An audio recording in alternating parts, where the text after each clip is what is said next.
Assalamualaikum and hello everyone, my name is Nor Haziqah. So today I'm going to explain a little bit about Human Rights Watch, also known as HRW. HRW is an investigator on abuse that happened in all corners of the country. There are roughly has 450 people of 70 plus nationalities who are country experts, lawyers, journalists, and others who work to protect the most at risk, from vulnerable minorities and civilians in wartime to refugees and children in need. HRW will direct to the advocacy towards governments, armed groups, and businesses, pushing them to change or enforce their laws, policy, and practices. To ensure their independence, HRW has refused government funding and carefully review all donations to ensure that they are consistent with HRW's policies, mission, and values. HRW has partnered with organizations large and small across the globe to protect and battle activists and to help hold abusers to account and bring justice to the victims. Assalamualaikum, my name is Siti Nur Ajielah binti Johari. Hello, I would like to continue to roles of Human Rights Watch. Okay, they have 3 roles in their works.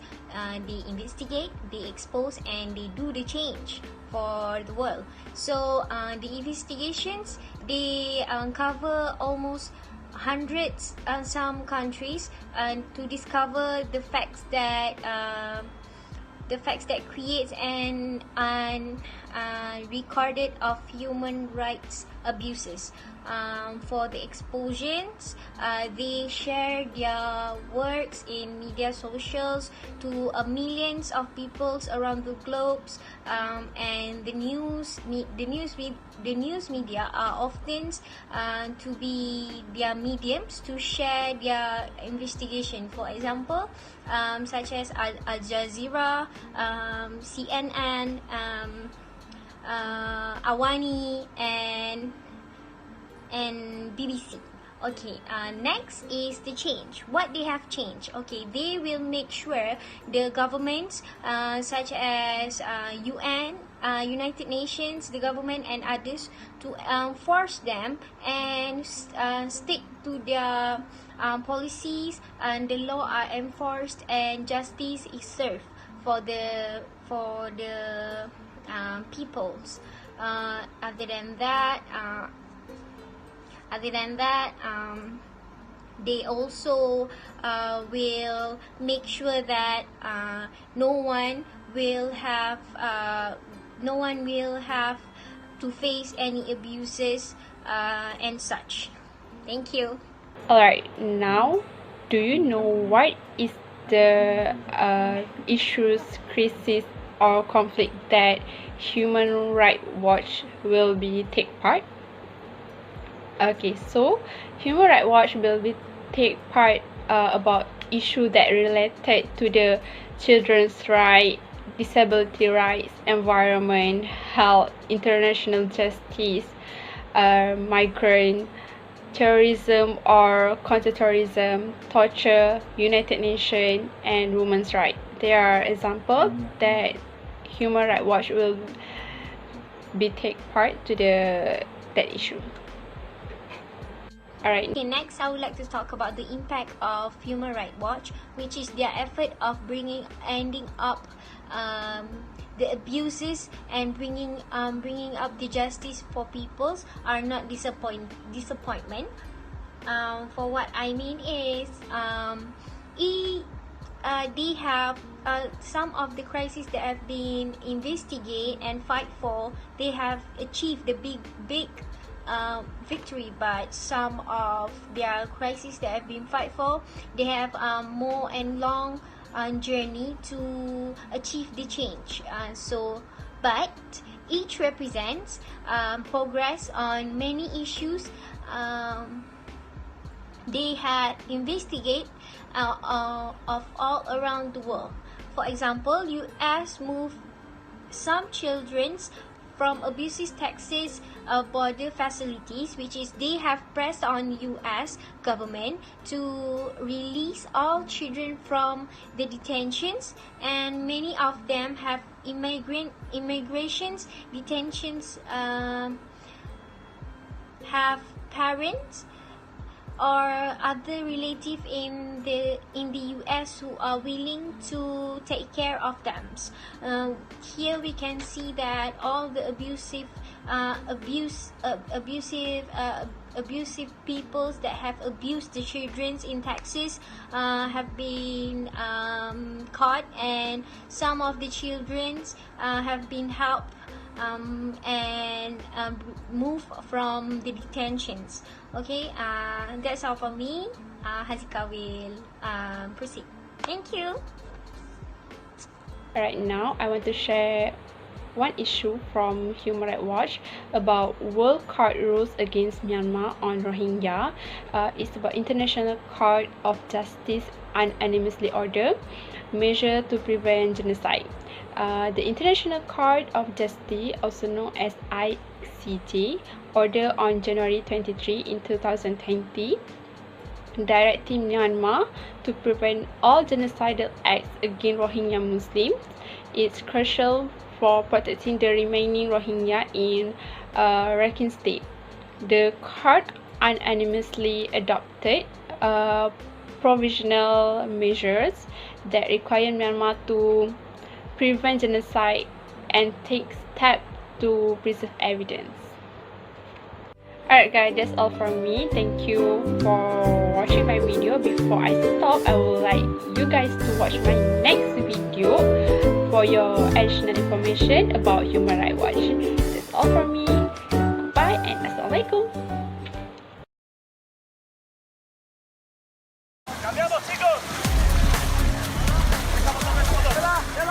We work here as this boat arrived with about 60 people, many families, many young children. When did you leave the resort? How many days since they've had the medicine?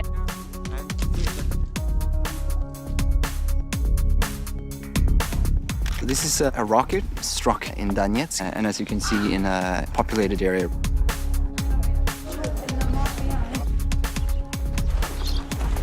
ما خلاناش ندرس، احنا نمشي نرجع للمدارس وهم يهددونا نباكسوا في المدارس. قتلوا ناسهم؟ هنا كلهم. The spiritual home of Boko Haram is just a stone throw from here. The school was the very first reported school attack. In Bangladesh, there is this perfect storm where natural disasters really fuel the cycle of child marriage. Pretty much every girl we spoke to said that their lives had been destroyed by marrying so young. These images were smuggled out of Syria by a military defector codenamed Caesar. They are said to be of some of the thousands who have died in government custody there. Human Rights Watch has now published a report called If the Dead Could Speak. العشرات عم يموتوا يوميا بفروع الأمن السوري وبأبشع الأساليب التعذيب بأبشع أساليب التعذيب. Can you tell how far away was the person who shot him? Very close.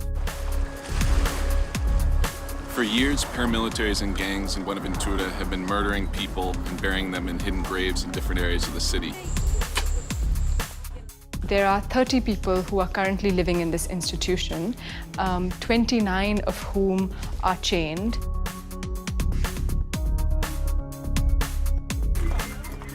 We're here in one of the informal camp settlements for Syrian refugees in the Bekaa Valley.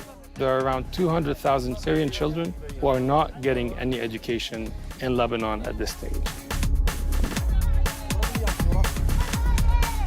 We are the custodian of other people's voices. When a victim tells you their story, it is then our responsibility to tell it in a way that has impact. What's at the heart of our work is the voice of that victim.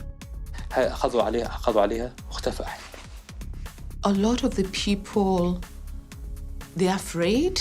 They're afraid to speak, but once they realize what we do with their stories, they then think to themselves, if we don't speak to these people, we might never be heard. They even follow us to the mountain and kill many people.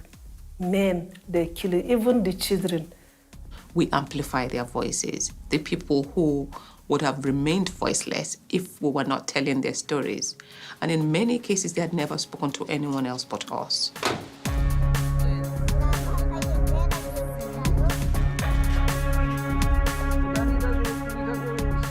We interview dozens of people, very in-depth interviews. And then matching the details against other people's stories and building up a group of evidence and forming patterns. Without the pattern, it might not be an abuse, it could be just a crime. But when you find an abuse over a period of time involving a large number of people, and you see that there is a pattern, then there is likely to be a perpetrator that needs to be stopped.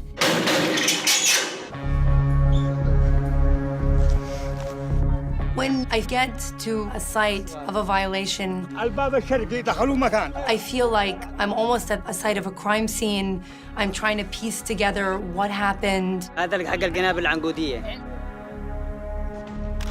We use all the tools that we have. We spend hours analyzing videos, photographs, satellite imagery. We have experts on staff who can look at a bomb remnant and tell you exactly what it was, how it works. Well, we've counted about a dozen grad rocket impacts so far. They're difficult, if not impossible, to target precisely. So the moment you start shooting them into a residential area, you're going to have civilian casualties. When you're trying to prevent violations, time is of the essence. And so as a human rights organization, we have to bring out information in real time. Human Rights Watch teams traveled to many areas in northern Yemen and met with victims. We have found evidence that ground-launched cluster munition rockets have been used in attacks against at least 7 locations in northern Yemen. A report from Human Rights Watch paints an even more startling picture. It found that an ongoing water crisis led to 133 advisories being put in place across 89 First Nations reserves, and it's creating major health concerns. Our whole life we have been under a boil water advisory. First Nations actually don't have the same safe drinking water protections on reserve that Canadians have off reserve. They actually live under a different legal regime. Tussen juli en september hebben 413.800 mensen asiel aangevraagd in Europa. They literally are fleeing for their lives and they're fleeing from horrific abuses. Rather than force refugees to risk their lives at sea to get to Europe, create an orderly process that enables Europe to regain control of the borders, screen out the would-be terrorists, screen out the would-be economic migrants, share the burden of the refugees as they're found to be legitimate refugees. Living in chains, thousands of Indonesia's mentally ill kept shackled, some in filthy cells, many for years on end. A shocking new report says it's an all too common practice. They said it was like living in hell. Tonight we give a voice to the hundreds of women and girls abducted in Nigeria by the militant group Boko Haram. Their ordeal has been brought to light in a shocking new report by Human Rights Watch. Many stolen from their homes right in the presence of their parents. Human Rights Watch releases a new report backing up evidence of systematic torture and killings by the Assad regime. We know exactly that these people died in government detention. We know who detained them, and we actually know the bureaucracy of death that was set up. There is nothing more powerful than bringing researchers to policymakers. They are able to bring the humanity of this crisis back to people in positions of power. You have to hear the stories of Syria's victims. Stories of people who describe living in constant fear of the skies and who wish for bad weather to ward off the helicopters.